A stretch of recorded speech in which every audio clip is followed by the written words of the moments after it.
इस पार्ट की स्टार्टिंग भी वहीं से होती है जहां युहाओं ने टाइटन को हरा दिया होता है और फिर हमें टाइटन को दिखाया जाता है जो कि युहाओं से हारने के बाद शर्मिंदा होकर क्लियर स्काई सेक्ट में चला गया होता है, जिसे देखकर दामिंग भी युहाओं को लेकर क्लियर स्काई सेक्ट के अंदर आ जाता है और वो टाइटन के पास में जाकर उसे चिढ़ाते हुए कहता है, तुम तो सच में काफी ज्यादा ही यूजलेस हो चुके हो, जरा तुम अपने आप को तो देखो, एक 70 लेवल के पावर हाउस ने एक 98 लेवल के पावर हाउस को हरा दिया है। वो तो ये कहते हुए टाइटन को चिढ़ाते ही जा रहा था, जबकि इस तरफ शर्म के मारे टाइटन के चेहरे पूरी तरीके से लाल हो गया था और वो अपने खोए हुआ इज्जत को बचाने के लिए कहता है, एल्डर ब्रदर, इसमें आखिर हैरान कर देने वाली क्या ही बात है, मैंने इस बैटल में सिर्फ अपने 30% पावर को ही यूज किया था और आखिर किसे पता था कि ये लड़का 6 महीने में ही इतना ज्यादा पावरफुल बन गया होगा।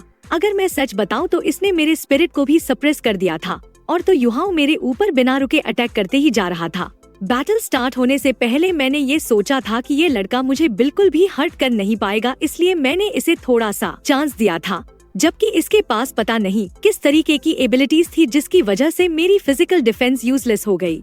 और मैंने ये कभी भी नहीं सोचा था कि ये लड़का बस 6 महीने में ही इतना ज्यादा पावरफुल बन गया होगा। अगर हम इसके चेहरे को देखते हैं तो ये देखने में भी पूरी तरीके से चेंज हो गया है। टाइटन की इस बात को सुनकर दामिंग जवाब देते हुए कहता है, इसमें तुम्हें हैरान होने की कोई भी बात नहीं है, क्योंकि इस लड़के को हमारे सिस्टर के हस्बैंड ने चूज किया है और अगर ये कमजोर होता तो इसे तांग सन कभी भी चूज नहीं करता। और हाँ, अगर मैं सही टाइम में नहीं आता तो तुम काफी बड़े ट्रबल में पड़ जाते। ये कहने के साथ ही न्यू तियान युहाओं को दूसरे कमरे में रखकर चला जाता है और उसके बाद हमें 2 घंटे बाद का सीन दिखाया जाता है और 2 घंटे के बाद युहाओं भी जाग जाता है और उसे अपने पूरे बॉडी के अंदर काफी ज्यादा ही दर्द महसूस होता है और उसे कमजोर होने की फीलिंग्स भी आ रही थी। उसकी मसल्स और बोन पूरी तरीके से दर्द हो रही थी, जबकि उसकी सोल पावर पूरी तरीके से खत्म हो गई थी और अभी उसके पास थोड़ी सी भी एनर्जी नहीं बची थी।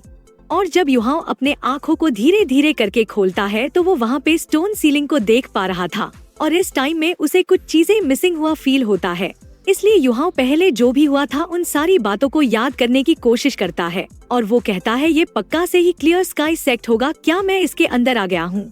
और ये कहने के साथ ही वो सबकॉन्शियसली खड़े होने की कोशिश करता है, लेकिन इस मोमेंट में उसे पता चलता है उसकी एनर्जी पूरी तरीके से खत्म हो गई है और उसके पास खड़े होने की भी पावर नहीं बची है। युहाओं तो ऐसे ही स्ट्रगल करने लगा था खड़े होने के लिए, लेकिन तभी हमें किसी की आवाज सुनाई देती है जो कहती है, तुम हिलना बंद करो। और ये कहने के साथ ही वो रूम के अंदर एंटर होता है, जबकि युहाओं उसे देखते हुए ग्रीट करने की कोशिश करता है, लेकिन दामिंग चुपचाप युहाओं के सामने जाकर क्यूरियस होते हुए युहाओं को ध्यान से देखने लगता है। दामिंग को ऐसा करता देख युहाओं पूछता है, अंकल, आखिर अंकल टाइटन कहाँ पे गए हैं और क्या मैंने उन्हें हरा दिया है? तो दामिंग जवाब देते हुए कहते हैं, तुम्हें अपनी पावर का अंदाजा भी नहीं है और ना ही तुम्हें अपनी लिमिट पता है, और आखिर तुम कैसे टाइटन को हरा पाते अगर वो तुम्हें मौका नहीं देता तो? अगर मैं सच बताऊं तो अगर टाइटन फुल पावर को यूज करता तो वो तुम्हें आसानी के साथ में हरा सकता था और तुम उसके सामने खड़े भी नहीं हो सकते थे।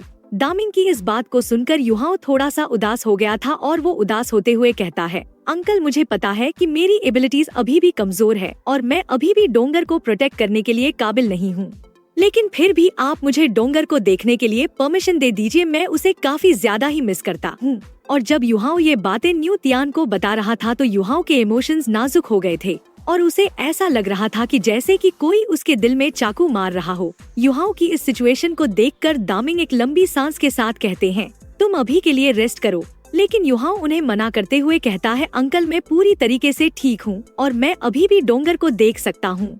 ये कहने के साथ ही युहाओं खड़ा होता है, जिसे देखकर न्यू तियान काफी ज्यादा हैरान होते हैं, क्योंकि उसने युहाओं की बॉडी को चेक कर लिया था और इस टाइम में युहाओं की जगह में और कोई होता तो वो बिल्कुल भी खड़ा हो ही नहीं सकता था, लेकिन इस तरफ युहाओं खड़ा था। फिर न्यू तियान युहाओं को कहता है, तुम अभी के लिए यहीं आराम करो और जब तुम पूरी तरीके से रिकवर हो जाओगे तो तुम यहाँ से चले जाना। ये कहने के साथ ही वो स्पिरिचुअल पावर से युहाओं को लिटा देता है, जबकि युहाओं खड़ा होने के लिए स्ट्रगल करते हुए कहता है, अंकल, प्लीज मुझे डोंगर को देखना है।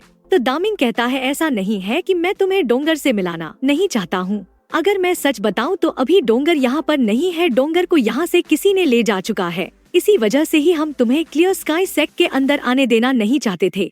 और हम युहाओं को देखते हैं जो काफी हैरानी से कहता है, क्या डोंगर यहाँ पे नहीं है और क्या डोंगर जाग गई है? तो दामिंग भी जवाब देते हुए कहते हैं हाँ ये सच है कि वो कुछ टाइम पहले जागी थी और उसके फादर पर्सनली यहाँ पे आए थे डोंगर की बीमारी को ठीक करने के लिए।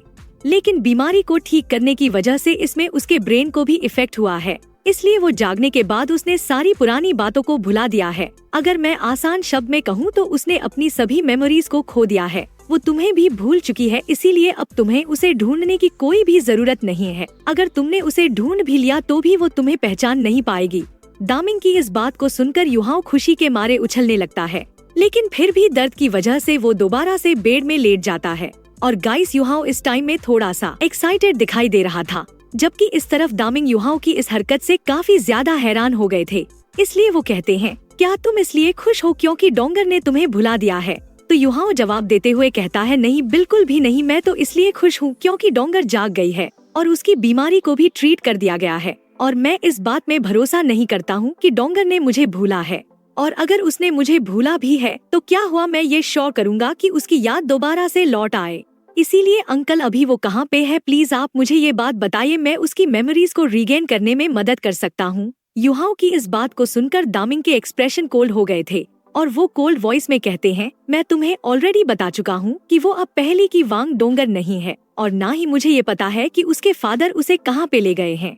और उससे भी बढ़कर अभी डोंगर अपने पुराने नाम को यूज नहीं कर रही है। युहाओ तुम एक मर्द हो और एक मर्द के पास एक इंस्पिरेशन होना ही चाहिए, इसलिए तुम सिर्फ रिलेशनशिप के चक्कर में ही नहीं पड़ सकते हो। इसलिए तुम रिकवर होने के बाद यहाँ से चले जाना, और अगर तुम्हें जानना है कि वो अभी कहाँ पे है तो पहले तुम्हें टाइटल डुलियो बनना होगा। सिर्फ तुम टाइटल डुलियो बनने के बाद ही मैं तुम्हें बताऊंगा कि वो कहाँ पे है, नहीं तो ये तुम्हारे लक में डिपेंड करेगा कि वो तुमसे मिल पाएगी या नहीं।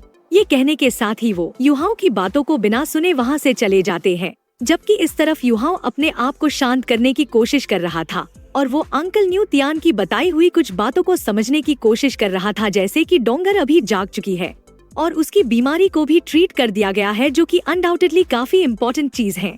और अगर बात किया जाए तो पहले युहाओ को यही डर था डोंगर डीप स्लिप में वर्स्ट कंडीशन में होगी और वांग क्वियर जैसे युहाओ को छोड़ के चली गई थी वैसे ही डोंगर भी चली जाएगी। लेकिन जबकि अब डोंगर ठीक हो चुकी है तो उसकी सबसे बड़ी प्रॉब्लम सॉल्व हो गई है। वैसे तो अभी युहाओ डोंगर से मिल नहीं पाया था, लेकिन युहाओ इस टाइम में एक्सट्रीमली हैप्पी दिखाई दे रहा था। वैसे तो ये बैड न्यूज है कि डोंगर अपनी सारी मेमोरीज खो चुकी है, लेकिन ये उतना बड़ा मैटर भी नहीं था। उससे भी बढ़कर दामिंग ने डोंगर के पुराने नाम को मेंशन किया था और उसने कहा था कि डोंगर की नाम को चेंज कर दिया गया है। इसलिए युहाओ के दिल दिमाग में सिर्फ यही क्वेश्चन था, आखिर डोंगर वांग डोंगर नहीं है तो आखिर वो कौन है, और आखिर वो कहाँ पे गई है, और आखिरकार उसके फादर कौन है, और अगर उसके फादर थे तो अभी तक डोंगर ने उसके बारे में मेंशन क्यों नहीं किया, और डोंगर ने अभी तक युहाओ को उसके फादर और मदर के बारे में क्यों नहीं बताया था, और आखिर उसके फादर ने डोंगर को कहाँ पे ले गए हैं। युहाओ के दिमाग में तो इसी तरीके के क्वेश्चंस अपीयर हो रहे थे, लेकिन बुरी बात तो ये थी कि उसे उसके आंसर्स बिल्कुल भी नहीं मिल रहे थे। और अगर दामिंग की बात की जाए तो दामिंग उस टाइम में पूरी तरीके से डिटरमाइंड दिखाई दे रहे थे। और वैसे तो यहाँ पर युहाओ के पास दो चॉइसेस थी। पहला चॉइस यही है कि ये जितना हो सके उतना जल्दी 9th सोल रिंग में ब्रेक थ्रू करें। दामिंग ने उसे 9th सोल रिंग में ब्रेक थ्रू करने के लिए इसीलिए कहा था क्योंकि अगर ये ब्रेक थ्रू कर पाया तो वो डोंगर को आसानी के साथ में प्रोटेक्ट कर पाएगा। इसलिए न्यू तियान ने 9th सोल रिंग में ब्रेक थ्रू करने के बाद ही वांग डोंगर के बारे में बताने का प्रॉमिस किया था। और दूसरी चॉइस ये था कि डोंगर से मिलना या ना मिलना ये युहाओ के फेट में ही डिपेंड करेगा। अगर वो लकी रहा तो वो जैसे भी करके डोंगर से अपने आप ही मिल जाएगा, लेकिन अगर बात किया जाए तो डुलियो कॉन्टिनेंट काफी ज्यादा ही बड़ा है, इसलिए ये तो लगभग नामुमकिन ही है युहाओ डोंगर से दोबारा से मिल पाएगा। लेकिन फिर भी युहाओ अपने आप को समझाते हुए कहता है, हाँ बिल्कुल मैं जरूर डोंगर से मिलूंगा। वांग वियर ने मुझे डेस्टिनी की पावर को पास डाउन किया है, इसलिए मेरे पास लक की कोई भी कमी नहीं है। इसलिए मैं जितना हो सके उतना ज्यादा पावरफुल बनूंगा ताकि मेरी लक की पावर डोंगर को ढूंढ सके। युहाओ ये सोचने के बाद ही अपनी पावर को रिकवर करना शुरू करता है और 6 घंटे के बाद उसकी सोल पावर पीक लेवल पर पहुंच जाती है। और अगर बात की जाए तो प्रीवियस कॉन्वर्सेशन के बाद दामिंग और टाइटन युहाओ से मिलने के लिए बिल्कुल भी नहीं आए थे। उसके बदले में उन दोनों ने क्लियर स्काई सेक्ट के डिसाइपल्स को भेजा था युहाओ से मिलने के लिए। और गाइस फिर हमें युहाओ को दिखाया जाता है जो रिकवर होने के बाद क्लियर स्काई सेक्ट से बाहर आ गया था। फिर वो क्लियर स्काई सेक्ट के काफी बड़े से एंट्रेंस डोर को देखते हुए प्रॉमिस करता है, अगली बार जब मैं यहाँ पे लौटूंगा तो मैं उस टाइम में जरूर टाइटल डुलियो बन चुका हूँगा। ये कहने के साथ ही युहाओं वहाँ से काफी तेजी के साथ में निकल जाता है, जबकि क्लियर स्काई सेक्ट के अंदर दामिंग और टाइटन युहाओं को जाते हुए देख रहे थे और इन दोनों के ही एक्सप्रेशंस डिफरेंट थे। जहाँ पे टाइटन थोड़ा सा उदास दिखाई दे रहा था और वो इस टाइम में बड़बड़ाते हुए कह रहा था इस लड़के की लाइफ सच में काफी ज्यादा ही हार्ड है, और वहीं दामिंग के चेहरे में भी युहाओं के लिए एडमाइन और अप्रिसिएशन था और वो भी कह रहा था कि हाँ बिल्कुल, इसे इस उम्र में इतना पावरफुल बनना बिल्कुल भी आसान नहीं है। मैं यही उम्मीद करता हूँ कि ये लड़का मेरी उम्मीद में खड़ा हो और ये डोंगर से भी जितना हो सके उतना जल्दी मिल पाए। मैं इसके साथ ऐसा होता हुआ बिल्कुल भी नहीं देख सकता हूँ। वैसे मुझे ये तो पता नहीं है कि हमारे लिटिल प्रिंसेस अभी क्या कर रही होगी, लेकिन मैं यही उम्मीद करता हूँ कि ये दोनों जितना हो सके उतना जल्दी मिल पाए। इस बात को सुनकर टाइटन कहता है वो फेलो तो सच में काफी ज्यादा ही क्रूल है, वो तो इस लड़के को सच में काफी बुरी तरीके से टॉर्चर कर रहा है। क्या आपको इस बारे में पता है? सिस्टर को इस बारे में पता होगा। तो दामिंग जवाब देते हुए कहता है मुझे पूरा भरोसा है वो फेलो इन बातों को सिस्टर को नहीं बताएगा और ना ही उसके पास इन बातों को सिस्टर को बताने की हिम्मत है, लेकिन फिर भी मैं उस बंदे की फीलिंग को समझ सकता हूँ। एक फादर होना कैसा होता है, और जब तुम अपनी बेटी जिसे तुम सबसे ज्यादा प्यार करते हो वो किसी और लड़के के द्वारा चुराया जाए तो तुम्हें कैसा फील होता है। और इसी सस्पेंस के साथ ये एपिसोड यहीं पर एंड होता है और अगले एपिसोड की एक्सप्लेनेशन आपको जल्द से चाहिए तो आप इस वीडियो को लाइक और कमेंट में नेक्स्ट पार्ट लिख दो। तब के लिए बाय बाय, टेक केयर।